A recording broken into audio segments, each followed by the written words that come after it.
আজকে শেয়ার করব আমাদের ফরিদপুর গোপালগঞ্জের একটি জনপ্রিয় পিঠা, সেটা হচ্ছে পাকান পিঠা। আর এই পিঠাটা খেতে অনেক বেশি মজা লাগে। এটা বানাতেও অনেক বেশি সহজ আর খেতেও অনেক বেশি মজা। ভিডিওটি না টেনে সম্পূর্ণ ভিডিওটি দেখবেন, তাহলেই বুঝতে পারবেন কত সহজে আমি এই পিঠাটা বানিয়ে নিয়েছি। আর এটা বানানোর জন্য একটা ময়দার ডো লাগবে। তো প্রথমে আমি এখানে একটা পাত্রের মধ্যে নিয়ে নিয়েছি 4 কাপ ময়দা। আর ময়দাটা ঝাঁঝরির সাহায্যে চেলে নিলে খুব ভালো হয়। আর এর মধ্যে দিয়ে দিয়েছি পরিমাণ মতো লবণ আর 1/3 কাপ সয়াবিন তেল। এবার হাত দিয়ে খুব ভালো করে সমস্ত উপকরণ একটু মিশিয়ে নিতে হবে। সমস্ত ময়দাগুলো তেলের সঙ্গে খুব ভালো করে মিশিয়ে নেয়ার পরে হাত দিয়ে চেপে চেপে দেখতে হবে যে এভাবে যদি হয় তাহলেই বুঝতে পারবেন এটা রেডি হয়ে গিয়েছে।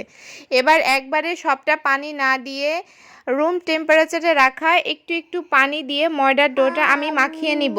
একবারে সবটা পানি না দিয়ে অল্প অল্প করে ডোটা মাখিয়ে নিলে তাহলে পানির পরিমাণটা খুব ভালো বোঝা যায়।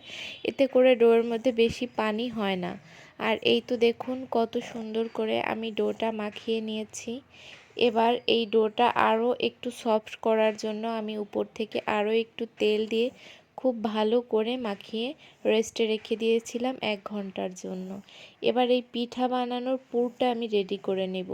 এখানে দিয়ে দিয়েছি আমি কোরানো নারকেলের ভিতরে সামান্য একটু লবণ আর পরিমাণ মতো চিনি।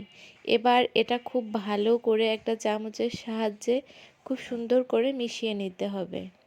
এবার পিঠাটা বানানোর জন্য রুটি বেলে নিতে হবে। তো আমি এখানে একটা বোর্ডের ভিতরে কিছুটা ময়দা নিয়েছি। এরপরে সেখান থেকে একটুখানি খামি নিয়ে খুব সুন্দর করে গোল করে হাতের সাহায্যে চেপে চেপে একটা রুটির শেপ দিয়ে দিব। এবার এটা সুন্দর করে বেলে নিতে হবে।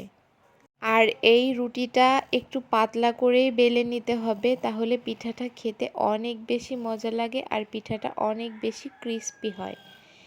এবার এই পিঠা বানানোর জন্য এখানে আমি একটা সাইডে একটুখানি নারকেলের পুরটা দিয়ে দিলাম। এবার এই রুটিটা একটুখানি ভাঁজ করে আঙুল দিয়ে আমি যেভাবে দেখাচ্ছি আপনারাও ঠিক সেম প্রসেসে বানিয়ে নিতে পারেন। আঙুল দিয়ে এভাবে চেপে চেপে মিশিয়ে দিতে হবে। এবার আমার কাছে ছোট একটা গ্লাস ছিল, সেটা দিয়ে আমি এরকম করে কেটে নিয়েছি। আপনারা চাইলে এটা ছুরি দিয়েও করে নিতে পারেন। আপনাদের বোঝার সুবিধার্থে আমি আরও একটি পিঠা এভাবে করে বানিয়ে আপনাদের দেখানোর চেষ্টা করলাম। এইভাবে করে 4 কোণা ঘুরিয়ে ঘুরিয়ে পিঠাগুলো কেটে নিতে হবে। আর এভাবে করেই আমি সবগুলো পিঠা তৈরি করে নিব। এবার পিঠা ভাজার জন্য কড়াইয়ে দিয়ে দিয়েছিলাম কুকিং অয়েল।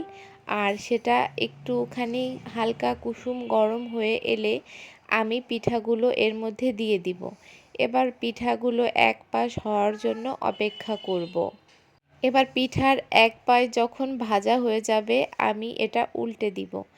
আর উল্টে পাল্টে এভাবে করে একটু লাল লাল করে ভেজে নিতে হবে। আর এই তো দেখুন কত সহজে আমি এই পিঠা তৈরি করে ফেলেছি।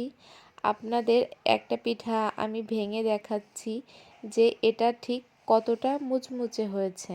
আর এই তো দেখুন ভিতরে পুরটাও কত ইয়ামি দেখা যাচ্ছে। আপনারা চাইলেও এভাবে সহজে পিঠা তৈরি করে নিতে পারেন।